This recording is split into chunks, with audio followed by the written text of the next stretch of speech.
Welcome Mariner. Today, we're diving deep topic man overboard mob.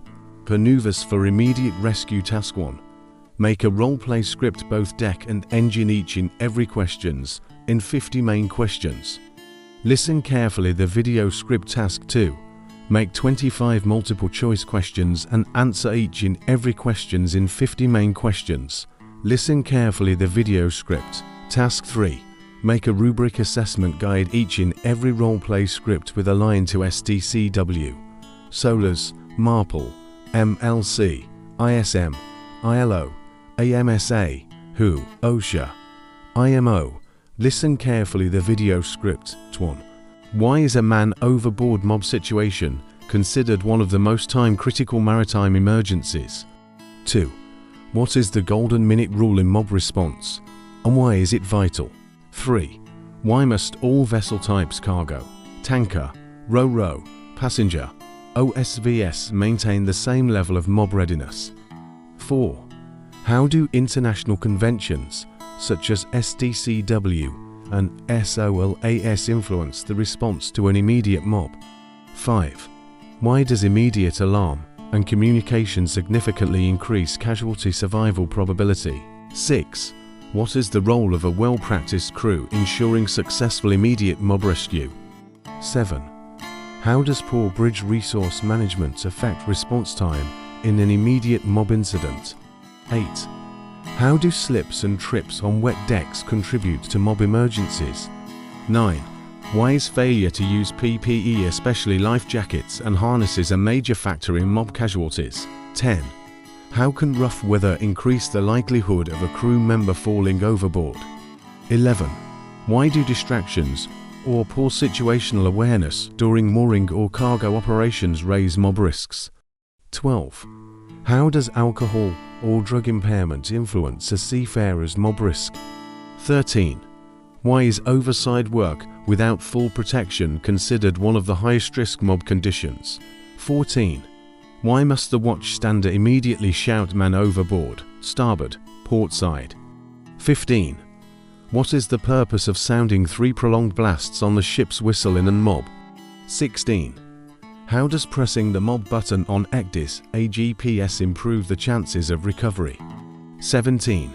Why must a life buoy with smoke and light be released instantly after mob occurs? 18. What is the role of a designated pointer during an immediate mob incident? 19.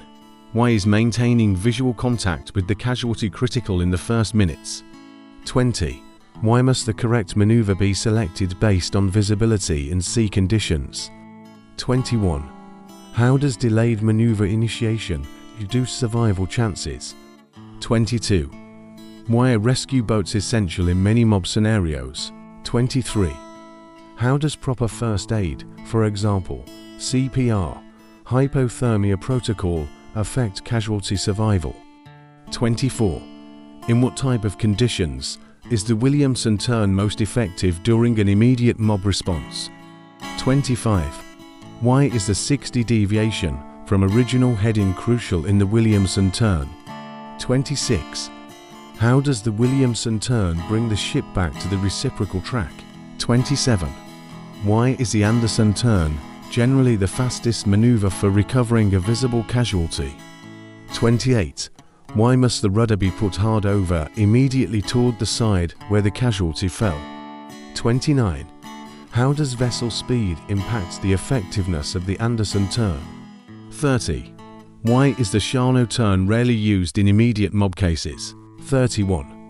What type of situation makes the Charnot turn more appropriate than the Williamson turn? 32. Why is the crash stop maneuver important when the casualty is very close astern? 33. How does applying full astern propulsion reduce the danger of propeller injury? 34. What types of vessels benefit most from crash stop during MOB? 35. Why must helm and engine orders be given loudly and confirmed during MOB turns? 36. How does sea state and wind direction influence the chosen mob maneuver? 37. Why is excessive speed dangerous when approaching the casualty for recovery? 38. Why must a casualty be approached from the leeward side during recovery? 39. How does reducing speed enhance safety during the final recovery stage? 40. Why is a rescue boat preferred when the casualty cannot be brought alongside the mother vessel safely? 41. What is the purpose of using Jason's cradle or rescue nets? 42. Why must hypothermia protocols be applied immediately after recovery? 43. What elements must be recorded in the mob incident log? 44. Why does SOLAS require at least one mob drill every month? 45. Why must mob drills be conducted in both day and night conditions? 46. How does simulating rough weather conditions improve crew readiness? 47. How does human element awareness stress, panic, fatigue affect mob drill performance? 48. How does the ISM code require ship operators to prepare for immediate mob emergencies? 49. Why must MARPL considerations, such as avoiding accidental spills, be integrated into MOB maneuvers? 50. How does MLC ensure that recovered mob casualties receive proper medical care and welfare support? If you like this video, please hit button below for more upload videos. Thanks, safe sailing and fair winds.